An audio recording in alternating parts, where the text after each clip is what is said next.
I like analogies. They help me rationalize the world around me. So when one starts to actually work well, I get giddy because I can then use it as an example, which is what I'm going to do now. Brandon, OIAS, host of Outsider Information.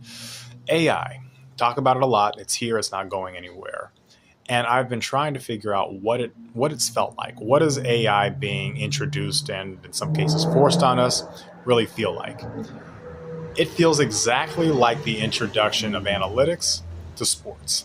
Now, what do I mean by that? So, this was what, 10 years ago, 12 years ago, when certainly basketball took it more seriously. Baseball did some stuff with it where they were really looking at team building, how to win games through statistical analysis. And certainly in the beginning, it got a lot of pushback because sports are a very human centric model, right? You are looking at trends, you're analyzing film, you're breaking down things that allow people to understand how to exploit weaknesses and favor your strengths.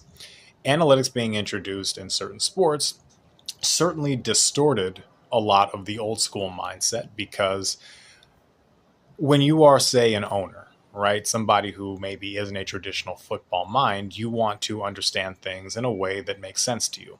Analytics and numbers make sense to them because most of them were business people. They can understand statistics. So it was very easy to get them to buy into something that made the game feel more approachable. The pushback came from traditional coaches, general managers, scouts saying that you can't really run an organization off of analytics. And there was a butting of the heads for a little bit, and then ultimately it leveled off, and some teams lean more into it, others don't. Again, it's here to stay.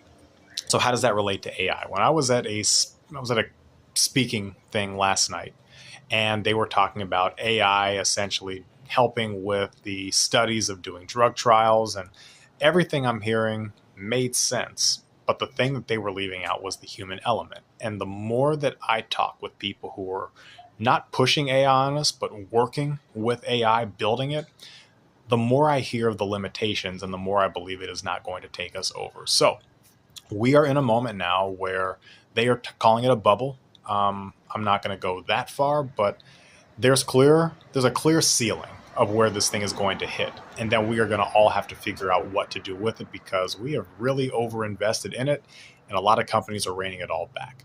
So that is how I am seeing it now, certainly talking to people and then relating it to a world that I have come from, which is athletics. There's going to be a meeting of the minds at some point where it's going to be here. Some will lean more in, some will lean less in. So, on that, that's all I got. Stay safe, stay sane. See you next time.